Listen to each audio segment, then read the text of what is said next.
BBCP ব্রজবাবুর ছোটদের পাঠশালায় আরও একবার সবাইকে স্বাগত জানাই। আজকে আমি শুরু করছি আরেকটি মজাদার ভিডিও, যে ভিডিওর মাধ্যমে বাচ্চারা আপন মনে রং করতে শিখবে। আমরা অনেকেই ক্লাস 1, 2, 3, 4 ক্ষেত্রে মূল্যায়নের সময় বা ছবি আঁকার শুরুর সময় ছবি আঁকা থাকে, তার ভেতরের ফাঁকা অংশে রং করার কথা বলি, কিন্তু এখন ছোট ছেলেরা রং করতে তো শেখেনি বা ছবি আঁকতে শেখেনি। তাদেরকে যদি আমরা রং করার আনন্দ দিতে চাই এবং তার মধ্য দিয়ে কিছু নতুন তথ্য তার কাছে তুলে ধরি, তাহলে তাদের খুব মজা আসবে।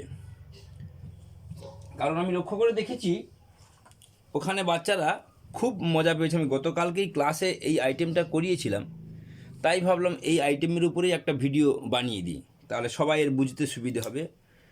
তাই আজকের এই ভিডিও দেখুন। অ আর ক্ষেত্রে একটুখানি ফাঁকা আছে, হলেও প্রায় বেশিরভাগ অংশটাই ভরা, তাই আমরা এই অংশটাকে ভরে দিতে পারি রং দিয়ে, আর এই অংশটাকে ভরে দিতে পারি। কিন্তু হর্ষের চারদিক খোলা, এক্ষেত্রে রং করা যাবে না। হর্ষের ভেতর, দীর্ঘয়ের ভিতর, রির এই অংশটা, এর চারদিক খোলা, ওই, ও, ঔ, এইগুলোর ক্ষেত্রে বেশিরভাগ অংশটাই খোলা। এরপর আমরা ক ক্ষয় চলে গেলে কয়ের ভেতরকার অংশ, ক্ষয়ের ওপরের দিকটা খোলা, মানে অংশমাত্রা শেখানো এভাবে এই রং করার মাধ্যমেও বোঝানো যেতে পারে। দেখুন, ক্ষয়ের অংশ উপরের দিক খোলা, গয়ের নিচের দিক খোলা, উঁটা মাত্রাহীন উপরের দিক খোলা, তাহলে এক্ষেত্রে রং হবে না, কিন্তু ঘয়ের অংশটা রং করা যাবে।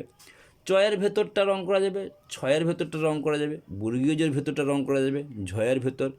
ইঁটা মাত্রাহীন, ওপরের দিক খোলা, চারদিক খোলা, তাই ইঁতে রং করার প্রয়োজন নেই। টটা প্রয়োজন নেই, ঠয়ের ভেতরের অংশ। ড, ঢয়ের সব দিক খোলা, মূর্ধন্য মাত্রাহীন। তটা কিন্তু রং করতে পারে, নাও করতে পারে। একটি বইয়ে আছে তটা লাইনের গায়ে না লাগিয়ে, তাই কেউ যদি লাইনের গায়ে লাগিয়ে লিখে ফেলে তখন রং করবে, না হলে না রং করলেও চলবে। বই অনুযায়ী করতে গেলে তয়ের রং করার দরকার নেই। থটা অংশমাত্রা একদিক খোলা, দটা সব দিক খোলা, ধয়ে এসে আমরা পুরোটা রং করে দিচ্ছি। দন্তন্য দরকার নেই। পয়ের ভেতরকার অংশটা রং হলো, ফয়ের ভেতরকার অংশ, বয়ের ভেতরকার অংশ। ভ কিন্তু ইয়ে আছে, মানে আমরা এরকম লিখি লাইনের গায়ে লাগিয়ে, কিন্তু আসলে লাইনের গায়ে তয়ের মতো লাগবে না, তাই ভ রং করতে পারেন, নাও করতে পারেন। মটা রং করা যাবে, অন্তস্থ জ রং করা যাবে, র রং করা যাবে, ব রং করা যাবে, মূর্ধন্যস্ব রং করা যাবে, দন্তস্থর এই মাঝের অংশ রং করা যাবে, হটা লাইনে থেকে একটু নিচে নামবে, র রং করা যাবে, অন্তস্থ অ রং করা যাবে। এইভাবে আমরা স্বরবর্ণ, বর্ণ এবং ব্যঞ্জন বর্ণ ওদেরকে একটু বড় করে লিখে দিয়ে রং করার কথা বললে ওরা মজা পাবে, এবং ওই অক্ষর সম্বন্ধে আরও একটি পরিষ্কার ধারণা তৈরি হবে। কোনো কোনো ক্ষেত্রে মাত্রাহীন এবং অংশমাত্রার ব্যাপারটাও অনেক সহজে বোঝা যাবে। ইংরেজি ক্যাপিটাল লেটারের ক্ষেত্রে এতে রং করা যাবে না, এর উপরের অংশ রং করা যাবে। বি, ডি, ইংরেজিতে বেশি রং করা যাচ্ছে না, কারণ বেশিরভাগ অংশই সব দিক খোলা, এই কয়েকটা অংশ করা যাবে। কিন্তু স্মল লেটারের ক্ষেত্রে এ রং করা যাবে, বি এর মাঝখান রং করা যাবে, ডি ইয়ের মাঝখান, জি এর মাঝখান, ও এর মধ্যিখান, পি এর মধ্যিখান, কিউর মধ্যিখান, এইভাবে রং করা যেতে পারে। আর অনেকে এই রং না করার অভ্যাসটা যদি তৈরি করতে না পারি, ওখানে বিটা বাচ্চার কী করে ছোট্ট করে দিয়ে দেয়। না, রং করার প্রয়োজনে একটু বড় করে দিতে হবে, এটাকে ভালো করে বাচ্চাদের বোঝানো যেতে হয়।